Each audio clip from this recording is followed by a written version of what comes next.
অসমের বন্যা দুর্গতদের 15,000 টাকার অন্তর্বর্তীকালীন সাহায্য সরকারের। চড়াইদেউ, শিবসাগর, জোরহাট এবং গোলাঘাটের প্রায় 75,000 বন্যা পীড়িত পরিবারকে দেওয়া হলো 15,000 টাকা করে। ডিব্রুগড়ের মুখ্যমন্ত্রী সচিবালয় থেকে প্রথম কিস্তির অর্থ প্রদান করেন মুখ্যমন্ত্রী। শিবসাগর জেলার 35,298টি পরিবার, চড়াইদেউর 19,883টি পরিবার, গোলাঘাটের 2,593টি পরিবার এবং জোরহাটের 4,922টি পরিবারকে প্রদান করা হয় 15,000 টাকা করে।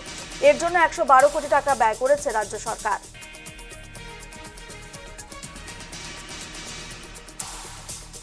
অন্যদিকে আগামী 10 আগস্ট পর্যন্ত যারা নিজের বাড়ি ফিরে যেতে পারবেন না এমন মানুষদের পরবর্তী সময়ে দ্বিতীয় কিস্তির 10,000 টাকা প্রদান করা হবে। 9 আগস্ট থেকে ক্ষয়ক্ষতির সমীক্ষা করবে সরকার। সমীক্ষা সম্পূর্ণ করার পর পুনঃসংস্থাপনের পরবর্তী অর্থ রিলিজ করা হবে।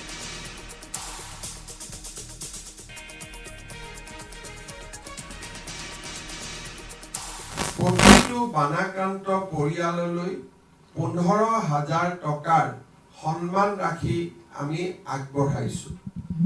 শিৱসাগৰ জিলাৰ 35,298টা পৰিয়াল, চৰাইদেউ জিলাৰ 19,883টা পৰিয়াল, গোলাঘাট জিলাৰ 2,593টা পৰিয়াল আৰু যোৰহাট জিলাৰ 4,922টা পৰিয়াল অৰ্থাৎ 62,696টা পৰিয়াললৈ আমি 15,000 টকাকৈ বেংক ট্ৰান্সফাৰ কৰিবলৈ সক্ষম হৈছো।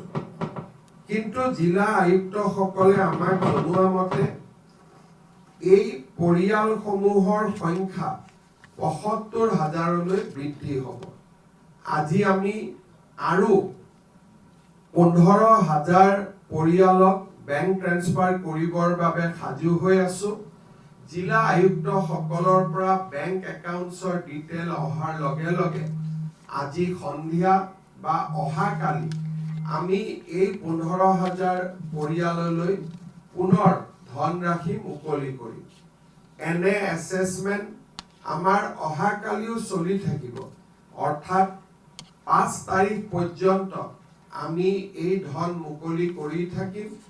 যিসকলে আজি এই পুঁজি পাবলৈ সক্ষম হোৱা নাই তেওঁলোকে অহাকালি নতুবা পৰহি পৰ্যন্ত এই পুঁজি লাভ কৰি থাকিব। জিলা আয়ুক্তসকলে মাত্ৰ 2টা দিনৰ ভিতৰতে 75,000 ব্যক্তিৰ নাম, একাউণ্টছ নম্বৰ সংগ্ৰহ কৰাটো এক জটিল কাম আছিল।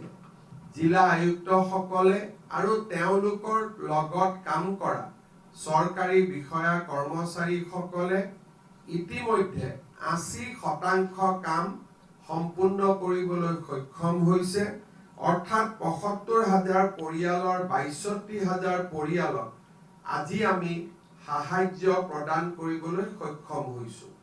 মই বিশ্বাস কৰোঁ তেখেতসকলে অহা 2টা দিনত আৰু প্ৰয়াস আৰু প্ৰচেষ্টা কৰি বাকী থকা 15,000 পৰিয়াললৈও সাহায্য প্ৰদানৰ ক্ষেত্ৰত ৰাজ্য চৰকাৰক সহযোগিতা কৰিব। অহা 10 তাৰিখে আমি চেষ্টা কৰিম পুনৰ এবাৰ যিসকল বানাক্ৰান্ত ৰাইজ ঘৰলৈ এতিয়াও উভতি যাব নোৱাৰিব 9 তাৰিখ পৰ্যন্ত বা আমি বানপানীৰ কঠিন পৰিস্থিতিৰ সন্মুখীন হৈয়েই থাকিব লাগিব, তেনে পৰিয়ালসকলক অহা 10 তাৰিখে আমি পুনৰ 10,000 টকা মুকলি কৰি দিম।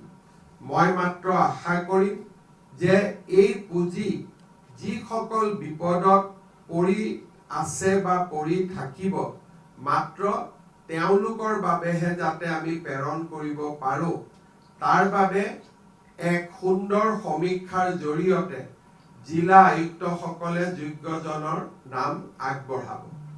অৰ্থাৎ আজি 15,000 টকা আৰু অহা মাহৰ এই মাহৰ 10 তাৰিখে আকৌ 10,000 টকা আমাৰ বানাক্ৰান্ত পৰিয়ালসমূহলৈকে আমি আগবঢ়াম। অৱশ্যে এই সাহায্য 10 তাৰিখৰ সাহায্য চৰাইদেউ আৰু শিৱসাগৰ জিলাত সীমাবদ্ধ থাকিব।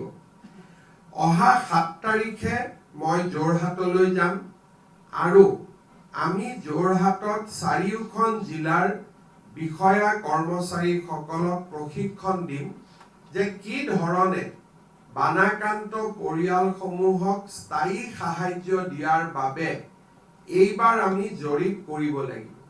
সাধাৰণতে চৰকাৰী জৰীপ প্ৰায় 6 মাহৰ পৰা 9 মাহ পৰ্যন্ত চলি থাকে। এইবাৰৰ বানপানীৰ ক্ষতিপূৰণ অহাবাৰ বানপানী হোৱাৰ প্ৰাক মুহূৰ্তত লাভ কৰে। এইবাৰ এই ব্যৱস্থাক আমি পৰিৱৰ্তন কৰিব খুজিছো, কাৰণ আজি যি সমীক্ষা পোৱা যাব সেই সমীক্ষা 3 মাহ পিছত পোৱা নাযাব। ক্ষয়ক্ষতিৰ বুজ লোৱাৰ হৈছে আটাইতকৈ উপযুক্ত সময়। সেইবাবে 7 তাৰিখে আমি বিষয়াসকলৰ প্ৰশিক্ষণৰ ব্যৱস্থা কৰিম। 8 তাৰিখে জিলাসমূহত এই সমীক্ষাকাৰীসকলক বিষয়াসকলে তেওঁলোকৰ বাবে প্ৰয়োজনীয় প্ৰশিক্ষণ প্ৰদান কৰিব। 9 বা 10 তাৰিখৰ পৰা চাৰিওখন জিলাতে গোলাঘাট, যোৰহাট, শিৱসাগৰ, চৰাইদেউ জিলাত আমি স্থায়ী ক্ষতিৰ বুজ লোৱাৰ ব্যৱস্থা আমি আৰম্ভ কৰিম। আজি আমাৰ মাজত উপস্থিত আছে অসমৰ মাননীয় মুখ্যমন্ত্ৰী